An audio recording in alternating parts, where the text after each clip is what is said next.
بسم اللہ الرحمن الرحیم۔ السلام علیکم ورحمۃ اللہ وبرکاتہ۔ آج کی ویڈیو میں ہم بات کریں گے، آج ہم یہ بتانے والے ہیں ایک اہم مسئلہ، وہ یہ ہے کہ اگر عورت یعنی کسی کی بیوی اپنے شوہر کے پرس سے کوئی پیسہ نکال کر کے اپنے استعمال میں لانا چاہے، خرچ کرنا چاہے، تو کیا وہ ایسا کام کر سکتی ہے یا نہیں، اور آخرت میں اس کی پکڑ ہوگی یا نہیں؟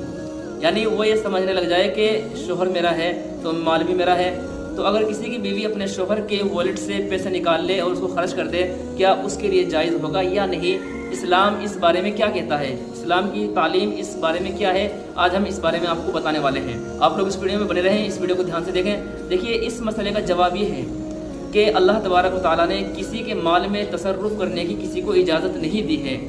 اب وہ مال چاہے بیوی کے شوہر کا ہی کیوں نہ ہو، کسی کے مال کے اندر اس کی اجازت کے بغیر تصرف کرنے کا حق کسی کو نہیں ہے۔ وہ مال شرعی اعتبار سے اس کا ہے، تو لہٰذا اس کا حق اسی پر رہے گا۔ دوسرے کو اس کی اجازت کے بغیر اس مال کے اندر تصرف کرنا، چھیڑ چھاڑ کرنا، لینا، یہ جائز نہیں ہے، وہ چوری کی شکل بن جاتی ہے۔ لہٰذا ایسی خاتون کو باز آنا چاہیے، بچنا چاہیے۔ اس کے لیے جائز نہیں ہے کہ اس کا خاوند ہو، بھلے ہی آخرت کے اندر اس کا سوال کیا جائے گا، اس لیے کہ اس کے مال کے اندر اجازت کے بغیر وہ گھسی ہے، اس کی والیٹ کے اندر گھسی ہے اور والیٹ سے پیسے نکال لیے ہیں، آخرت میں اس کا سوال ہوگا۔ اب یہاں چند باتیں ہیں جو آپ لوگوں کی خدمت میں پیش کرنی ہیں۔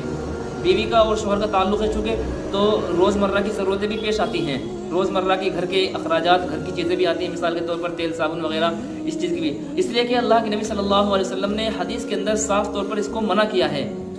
حضرت امامہ باہلی رضی اللہ تعالیٰ عنہ کی روایت ہے، ان ابی امامۃ الباہلی رضی اللہ تعالیٰ عنہ قال سمعت رسول اللہ صلی اللہ علیہ وسلم فی خطبته عام حجۃ الوداع یقول لا تنفق امرأة شیئا من بیت زوجها الا باذن زوجها قیل یا رسول اللہ ولا الطعام قال ذاک افضل اموالنا۔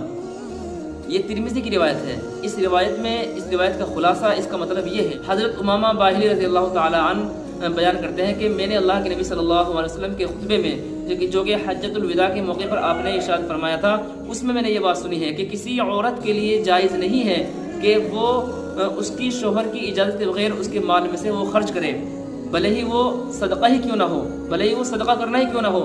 تو انہوں نے سوال کیا، یا رسول اللہ کھانا؟ تو انہوں نے کہا کہ کھانا تو ہمارے مال میں سے یہ بہت زیادہ افضل چیز ہے۔ تو معلوم ہوا کہ کوئی بھی چیز ہو، شوہر کی اجازت کے بغیر عورت کے لیے جائز نہیں ہے کہ وہ اس میں سے مال نکال لے۔ اب بات یہ ہے کہ روزمرہ کی ضرورتیں پیش آتی ہیں، مثال کے طور پر تیل، صابن وغیرہ، شیمپو وغیرہ۔ اب اگر شوہر نے پہلے سے اجازت دے رکھی ہے کہ جتنا سامان کی ضرورت ہو وہ میرے والیٹ سے نکال لے، تو اتنی اجازت ہوگی۔ باقی اگر شوہر نے منع کر رکھا ہے کہ میرے والیٹ میں گھسنے کی اجازت نہیں ہے، میرے پرس کے اندر آپ کو پیسے لینے کی ضرورت نہیں ہے، تو اس کے باوجود عورت پھر بھی اس کی پرس سے پیسے نکالتی ہے، تو دیکھو اللہ کے نبی صلی اللہ علیہ وسلم نے اس سلسلے میں فرمایا کہ اگر عورت ایسے پیسے نکال کر کے صدقہ بھی کسی کو دے گی تو یہ صدقہ کرنے کی بھی اجازت نہیں ہے۔ تو سوچو دین کیا کہتا ہے، شریعت کیا کہتی ہے اس سلسلے میں، کہ اگر عورت اپنے شوہر کے پرس سے، والیٹ سے پیسے نکال کر کے صدقہ کر دے کسی کو، تو اس کی بھی اجازت نہیں ہے، تو خرچ کرنے کی تو بہت دور کی بات ہے۔ تو فوراً بات آنا چاہیے، فوراً رکنا چاہیے، آپس میں کمپرومائز کرنا چاہیے، پیار اور محبت سے زندگی گزارنا چاہیے۔ ایسے شوہروں کو بھی چاہیے کہ وہ اپنی بیوی کو خرچہ دیتے رہیں، پیسے دیتے رہیں ٹائم پر، اور بیوی کو بھی چاہیے کہ وہ شوہر کے والیٹ میں نہ گھسے، اس لیے کہ اس میں وعید بتائی گئی ہے اور آخرت کے اندر پکڑ ہو سکتی ہے عورت کی۔ لہٰذا دونوں کی زندگی اچھی بنانے کے لیے کیا کریں، اس حدیث پر عمل کریں کہ دونوں کے اندر یہ انسانیت ہونی چاہیے کہ شوہر بیوی کو خرچہ دے اور بیوی شوہر کی اطاعت کرے، فرمانبرداری کرے، تو پھر یہ زندگی گزارنا بہت آسان ہو جائے گا۔ امید ہے بات آپ کی سمجھ میں آئی ہوگی۔ آپ لوگ اس ویڈیو کو خوب زیادہ شیئر کیجیے۔ آپ کے بھی کوئی مسائل اور کوشچنز ضرور کمنٹ باکس میں لکھیں۔ ملتے ہیں اگلی ویڈیو میں انشاءاللہ۔ آپ لوگ بنے رہیں، تب تک کے لیے اجازت۔ السلام علیکم ورحمۃ اللہ وبرکاتہ۔